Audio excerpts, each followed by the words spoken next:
que vous pouvez suivre toute l'actualité de Star 24 sur les réseaux sociaux. N'hésitez pas à réagir sur Facebook, Twitter, Instagram ou Snapchat, Star24_TV avec le hashtag S24JT. Soprano se confie au micro de Nicolas Tussin. L'artiste a accepté d'accorder une interview exclusive à Star 24. Soprano, c'est 300 000 billets vendus pour sa tournée et un album présent durant 18 semaines dans le top 10 des meilleures ventes. À cette occasion, Nicolas Tussin est parti à sa rencontre. Tout de suite, regardons cette interview exclusive. Salut Soprano, comment ça va? Salut, impeccable. Bon, super, dans quelques heures, tu vas chanter et rapper devant des milliers de personnes dans un zénith plein à craquer. Je voudrais savoir si tu continues à mentir à tes parents pour pouvoir assister à tes propres concerts.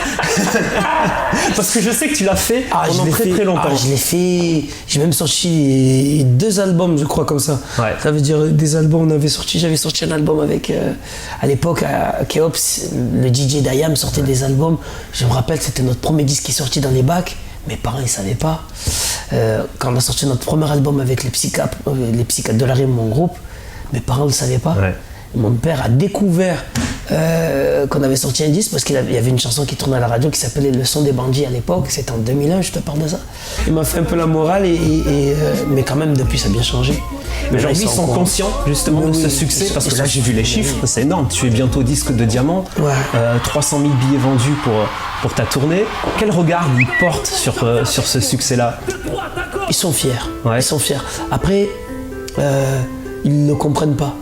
Ça veut dire, quand je dis ils ne comprennent pas, c'est pas par rapport à... Ça veut dire ils ne sont pas habitués à ça. Par exemple, ma mère, la première fois que je lui ai amené un disque d'or, mon premier disque d'or, je lui ai amené, elle dit « Ah, on fait quoi avec? Je peux fondre l'or ?» Tu vois, ils n'ont pas le sens du truc. Sauf quand, bien sûr, quand ils me voient passer à la télé. Quand je suis passé, par exemple, à Patrick Sébastien, pour elle, « Oh, tu vas passer chez Patrick Sébastien !» Là, c'est la reconnaissance. Voilà, c'est la reconnaissance parce qu'il y a le truc marqué « Vu à la télé ».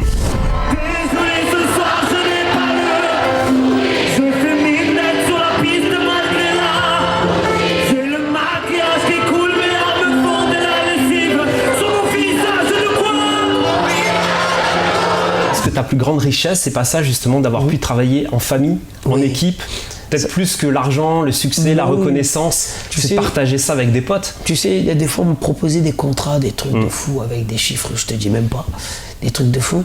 Et chaque fois je leur disais si il n'y a pas mes collègues, je viens pas. Et les gens ils comprenaient pas. Il y a même des gens qui me proposaient par exemple de faire des featuring avec des artistes avec des gros cachets. Et si tu le sentais pas, tu le faisais pas? Ouais, moi c'est l'humain. Même si par exemple il y a des gens peut-être qui vont être décriés, je préfère faire des featuring avec ces gens-là. Ouais. Si humainement je m'entends super bien et surtout qu'ils ont une belle âme, on va dire ça entre guillemets, moi je suis bien. Mais si tu me mets tous les chiffres, ça va me servir à quoi? Ça y est, je me suis acheté une maison, mes enfants ils vivent bien, je pense, pendant un bon moment. Je suis pas quelqu'un qui court derrière l'argent.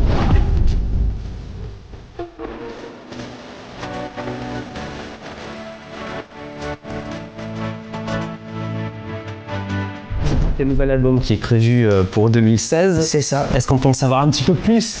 Le seul truc que je peux dire, c'est le titre. Ouais. Ça s'appelait l'Everest. D'accord. Pourquoi l'Everest? C'est pour plusieurs raisons. Moi, c'est une philosophie de vie. Ça veut dire que quand tu grimpes le plus haut de toi-même, tu en ressens grandi. Et tu penses être au sommet là pour toi? Non. Non. On est toujours en train de monter toute sa vie. On passe sa vie à monter pour essayer de nous dépasser, quoi. Si on allume la radio en ce moment, je pense qu'on a une chance sur 2 de tomber sur ton titre Barman. Ouais, ça cartonne pour toi. Ils m'ont tous saoulé. Ils m'ont tous saoulé. Dans le refrain, tu dis ils m'ont tous saoulé. Alors on va faire l'interview, ça me saoule. Ouais. Tu es prêt? Vas-y.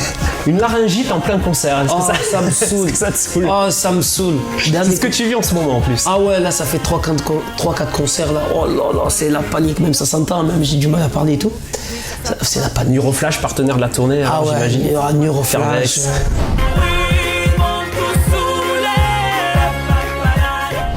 La notoriété, est-ce que quelquefois ça te saoule? Parce que j'imagine qu'on doit vraiment venir te chercher dans la rue, prendre des photos. Ce qui me saoule, c'est que ça saoule mes proches en fait. Ouais. C'est je c'est ce qui me saoule le plus en fait. Parce que ma femme elle peut pas faire les courses avec moi, mes enfants je peux pas trop bouger, mes amis on peut pas aller jouer au ballon sans que eux ils se mettent en mode agent de sécu.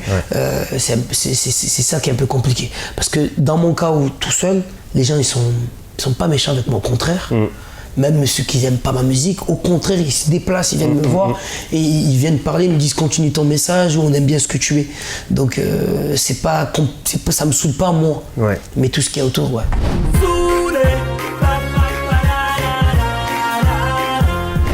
Saoulé du clash Boubarov. Parce qu'apparemment ils se sont réconciliés, enfin on sait pas trop. C'est une fausse rumeur.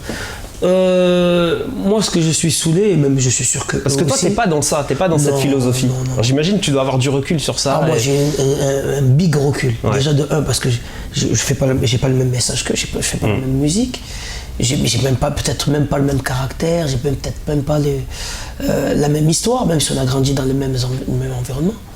Mais et en plus, je pense que eux aussi, ce qui leur saoule, c'est que justement, ça prenne des ampleurs. C'est ça, parce que ça profite à qui finalement, ce clash? Même eux, les premiers, ils vont te dire, c'est pas les premiers à kiffer ça. Quand tu entends des interviews de Booba, il saute pas de jour de se clasher avec des gens. Rof encore pire.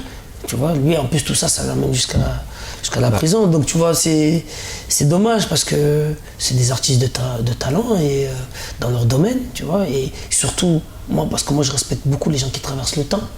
Parce que c'est pas facile, c'est pas donné à tout le monde, c'est beaucoup de travail, beaucoup de sacrifices. Et c'est les deux, on va dire, les deux derniers qui restent d'une génération. Au top, parce qu'ils sont là bien sûr, mais moi je te parle de ceux qui vendent beaucoup de disques, qui sont présents dans les médias et chez les jeunes encore. Donc bien sûr ça me saoule, mais je pense que ça leur saoule encore plus.